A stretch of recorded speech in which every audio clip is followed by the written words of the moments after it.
Flower और fruit, मतलब फल और फूल, ये भी पेड़ के बहुत इम्पॉर्टेंट पार्ट होते हैं। क्यों, ये क्या करते हैं क्या नहीं करते हैं, ये हम इसको डिस्कस करते हैं। फ्लावर्स, जैसे कि आप यहाँ देख सकते हो, इसके बारे में कुछ इम्पॉर्टेंट और basic information. Flower sometime known as the bloom और ब्लॉसम, जैसे कि आपने देखा होगा, हम जब भी अपना गार्डन बनाते हैं या फिर हम अपने घर में भी छोटे छोटे प्लांट्स लगाते हैं, तो हम ज़्यादातर कोशिश करते हैं हम फ्लावर प्लांट्स लगाएं जिनमें फ्लावर आए। जैसे रोज़ का हम लगाते हैं, या और भी बहुत अलग अलग तरीके के आते हैं, हिबिस्कस हो गया, कनेर हो गया, और भी बहुत सारे होते हैं, तो हम वही लगाते हैं। क्यों? क्योंकि फूल हमें दिखता है, और जब फूल खिलता है तो बहुत ज़्यादा सुंदर लगता है। यदि हम कहें कि प्लांट का मोस्ट अट्रैक्टिव पार्ट कौन सा है, तो डेफिनेटली वो फ्लावर ही होता है, जो सबका मन खुश कर देता है एकदम। तो इसका मतलब ही क्या होता है? ब्लॉसम।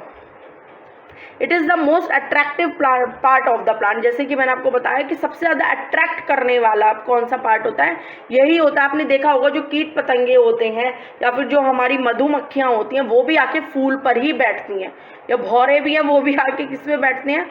फूल पे ही बैठते हैं। तो ये इंसानों को ही नहीं, नेचर में जो और चीज़ें हैं उन्हें भी सबसे ज़्यादा अट्रैक्ट करते हैं। The biological function of a plant is to facilitate reproduction, usually by providing a mechanism for the union of sperm with egg. अब ये तो भाई खूबसूरती की बात हो गई कि ठीक है वो उसका सबसे सुंदर पार्ट है, लेकिन ऐसा नहीं है कि वो सिर्फ प्लांट में एक सुंदरता के पीस के तौर पर ही है। उसका एक बहुत इंपॉर्टेंट पार्ट होता है विच इज़ रिप्रोडक्शन। यदि कोई आपसे पूछे कि बताइए which is the reproductive part of the plant, कि उसको रिप्रोडक्शन में कौन सहायक करता है प्लांट के, तो वो कौन है? वो होता है हमारा फ्लावर या फूल। यही क्या करता है? रिप्रोडक्शन में पार्टिसिपेट करता है। इसमें देखिए, the male part of the flower consist of anther pollen grain known as androecium. इसमें जो फ्लावर का जो मेल पार्ट होता है उसे हम क्या बोलते हैं? एंड्रोशियम बोलते हैं। इसे हिंदी में बोलते हैं पुंकेसर। और इसके अंदर जो ये जो पॉलन ग्रेन्स होते हैं, इन्हें आप स्पर्म समझ सकते हैं।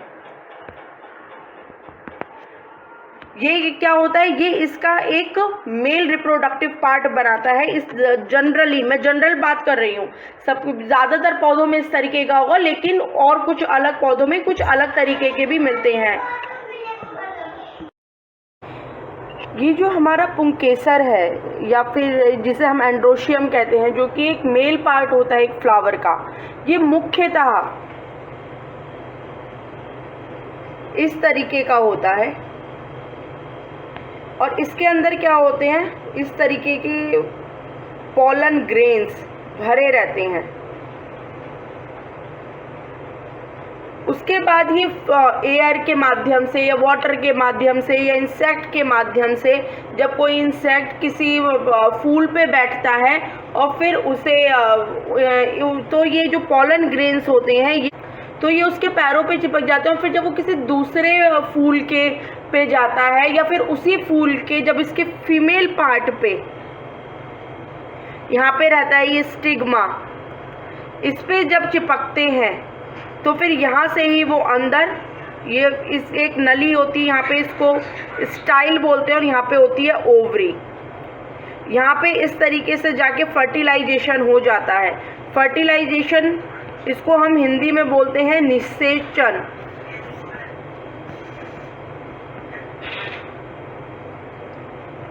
और एक पुष्प से दूसरे पुष्प तक पॉलन ग्रेन्स को, या फिर ये जो परागण होते हैं, इन्हें ले जाने की क्रिया को बोलते हैं परागण या पॉलिनेशन। इंग्लिश में हम बोलते हैं पॉलिनेशन,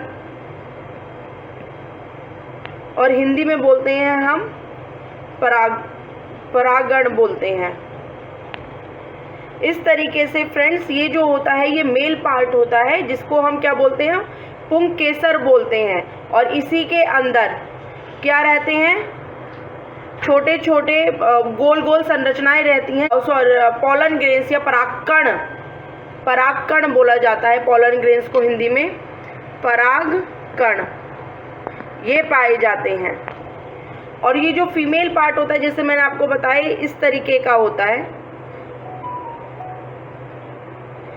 इस वाले पार्ट को स्टिग्मा बोलते हैं,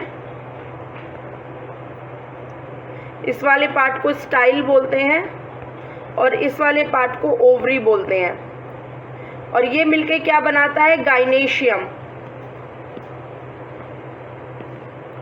जिसे हिंदी में क्या बोलते हैं? जयांग।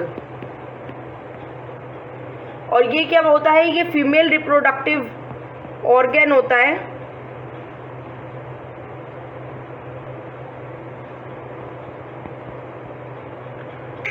फीमेल रिप्रोडक्टिव पार्ट होता है, जिसे यहाँ इसमें क्या बोला जाता है? गाइनेशियम। एक तो आपको इसमें से ये क्वेश्चन पूछा जा सकता है कि बताइए फ्लावर का कौन सा जो है पार्ट वो मेल रिप्रोडक्टिव है, तो आप बोलेंगे एंड्रोशियम, या फिर हम इसे बोलते हैं हिंदी में पुंकेसर।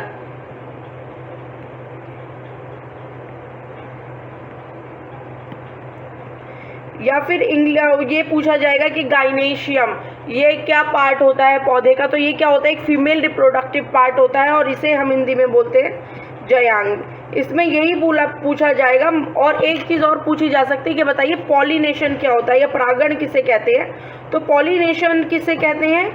कीटों के द्वारा, किसी भी चीज़ के द्वारा, पानी के द्वारा, हवा के द्वारा कई तरीके का परागण हमें देखने को मिलता है, पर इतनी डिटेलिंग में हमें नहीं जाना। पराग कणों को एक पुष्प से दूसरे पुष्प तक ले जाना या उसी पुष्प तक ले जाना, मतलब एक मेल रिप्रोडक्टिव ऑर्गन्स के परागणों को फीमेल रिप्रोडक्टिव ऑर्गन के तक ले जाने की ही क्रिया को हम क्या बोलते हैं? पॉलिनेशन बोलते हैं। यदि ये उसी प्लांट में होती है तो हम इसको सेल्फ पॉलिनेशन बोलते हैं, और किसी दूसरे प्लांट में होती है तो इसको क्रॉस पॉलिनेशन बोलते हैं। लेकिन यदि आपसे पूछेंगे तो ये बस पॉलिनेशन ही पूछा जाएगा कि आपसे इसको परागण किसे कहते हैं, या इनको ध्यान में रखने की आपको ज़रूरत है कि इसका फीमेल पार्ट कौन सा होता है और इसका मेल पार्ट कौन सा होता है। तो जैसे कि फ्रेंड्स हमने समझा कि फ्लावर्स जो होते हैं वो सिर्फ एक अट्रैक्टिव पार्ट होने के सिवा उसका मेन इम्पॉर्टेंट काम क्या होता है? रिप्रोडक्शन को फैसिलिटेट करना, रिप्रोडक्शन में पार्टिसिपेट करना। और ये एक बहुत इम्पॉर्टेंट पार्ट होता है। ये सिर्फ एक खूबसूरत नहीं होता कि बस एक खूबसूरती की दृष्टि से होता है, बल्कि यहाँ पे इसका काम भी बहुत ज़्यादा इम्पॉर्टेंट निकल के आता है। अब इसी तरीके से बारी आ गई हमारे फ्रूट्स की, जिन्हें हम सभी जानते हैं कि जिसे हम हिंदी में बोलते हैं फल।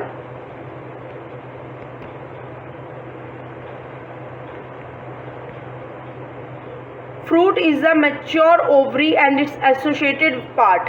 जैसे कि मैंने अभी आपको रिप्रोडक्टिव ऑर्गन दिखाई थे, ये स्टिग्मा, ये स्टाइल और ये ओवरी। तो ये जो ओवरी वाला पार्ट होता है पौधे का, यही किस में बदल जाता है? यही बदल जाता है हमारा फ्रूट में। इसलिए ही हमने कहा कि फ्रूट क्या है? एक मैच्योर ओवरी है। आफ्टर फर्टिलाइजेशन ही ये क्या बन जाता है? फ्रूट बन जाता है। और इसके साथ जो इसके एसोसिएटेड पार्ट्स रहते हैं वो भी।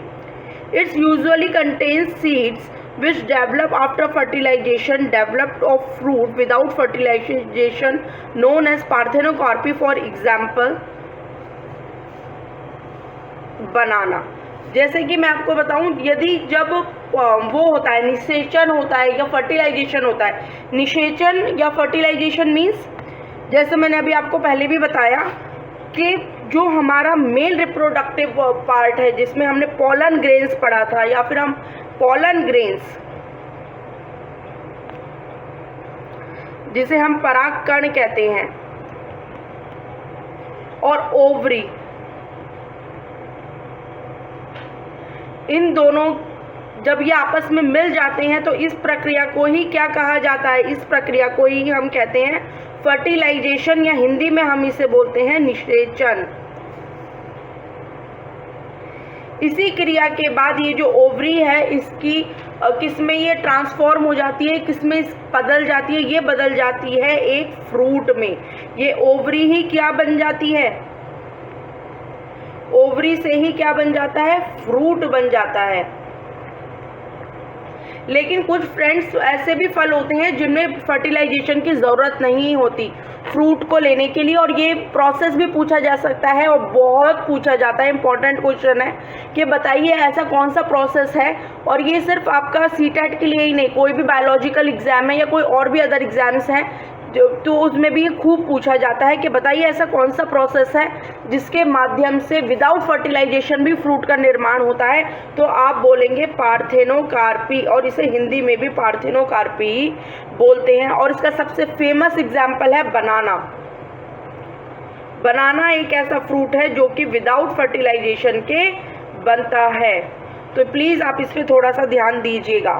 The principal purpose of fruit is to protect seed. हमें मालूम है बहुत सारे फ्रूट्स होते हैं, हमने खाते भी हैं खूब सारे, जैसे कि हमारा एप्पल हो गया, या हमारा वाटरमेलन हो गया, या हमारा मैंगो हो गया। इसमें क्या होते हैं, इनमें पाए जाते हैं सीड्स, और जो सीड वो जो हमारा वो होता है फ्रूट, उसको हम खाते हैं, वो बात तो ठीक है, लेकिन उसका कार्य क्या होता है, यदि उसका काम पूछा जाए तो सिर्फ हमारा उसका काम हमारी भूख मिटाना नहीं होता, उसका काम होता है उन सीड्स को प्रोटेक्ट करना, क्योंकि वो सीड क्या करेंगे, वो ही जर्मिनेशन में हेल्प करेंगे, और उन्हीं सीड से क्या होगा, एक दूसरे पौधे का जन्म होगा। इसलिए इन सीड्स का मेन काम क्या होता है, जर्मिनेशन का काम होता है। इसलिए जो फ्रूट होता है वो हमारा क्या करता है, वो उसका मेन काम हो जाता है प्रोटेक्शन ऑफ सीड की देखभाल करना, उसे बचा के रखना, क्योंकि यदि सीड फ्रूट्स के अंदर है तो वो डायरेक्ट जो क्लाइमेट की मार होती है कि कभी बहुत ज़्यादा सूखा पड़ रहा है, या कभी बहुत ज़्यादा गर्मी हो रही है, या कभी बहुत ज़्यादा तेज़ बारिश हो रही है, तो उन सब चीज़ों से बचा के रखता है, और आगे जाके वो सीड जो हैं जर्मिनेट होते हैं और एक अच्छे पौधे के रूप में बड़े होते हैं। अब फ्रूट क्या है, ये हमें सबको मालूम है कि fruit is a sweet fleshy eatable part of plant which is excellent source of essential vitamins, minerals. They are high in fiber, health boosting oxidants and flavonoids. ये हम सभी को मालूम है, सभी बोलते हैं आजकल इतना सब लोग हेल्थ फ्रीक हो गए हैं, सब लोग इतना फिटनेस के ऊपर ध्यान देते हैं, तो सभी लोग क्या बोलते हैं, फ्रूट्स खाइए, फ्रूट्स खाइए। क्यों? क्योंकि फ्रूट्स जो होते हैं वो सिर्फ भूख मिटाने की सिवा से उनमें क्या होता है, उनमें बहुत एसेंशियल विटामिन्स होते हैं। सारे फ्रूट्स में अलग अलग तरीके के होते हैं। यदि हम बात करें ये खट्टे फ्रूट्स की, तो हमारे जितने भी खट्टे फ्रूट्स हैं हमें सभी को मालूम है कि वो विटामिन सी से रिच होते हैं। उनमें बहुत एसेंशियल मिनरल्स होते हैं जो हमारी बॉडी के लिए बहुत ज़्यादा इंपॉर्टेंट होते हैं। बूस्टिंग ऑक्सीडेंट्स होते हैं जो कि हमारी बॉडी को प्योरीफाई करती हैं। इसलिए ये सारी चीज़ें जो हैं फ्रूट के बारे में है कि फ्रूट हमारे लिए बहुत इम्पॉर्टेंट है। फ्रूट हमारे लिए बहुत ज़्यादा इम्पॉर्टेंट है, वो हमारी हेल्थ के लिए भी बहुत इम्पॉर्टेंट है, क्योंकि उसमें बहुत सारी चीज़ें होती हैं जो कि हमारे को हेल्दी रखती हैं। एट द सेम टाइम वो क्या करता है, वो सीड को भी प्रोटेक्ट करके रखता है, सीड को बाहरी वातावरण से बचा के रखता है। और दूसरा क्या करता है, वो एक मैच्योर ओवरी है। यदि आपके पास ऑप्शन आ जाए कि बताइए फ्रूट इनमें से क्या है, और ऑप्शन में दिया हुआ है मैच्योर ओवरी, तो आप किस पे लगाएंगे कि फ्रूट क्या है, वो मैच्योर ओवरी है। और ऐसा कौन सा प्रोसेस है जो कि विदाउट फर्टिलाइजेशन आपको फ्रूट का डेवलपमेंट करता है, तो वो प्रोसेस क्या है, वो है पार्थेनोकार्पी। और इससे किस फ्रूट का ये वाला पार्थेनोकार्पी प्रोसेस किस फ्रूट के लिए यूज़ होता है, तो ये यूज़ होता है बनाना, केले के लिए। आई होप आपको यहाँ तक क्लियर हो गया होगा।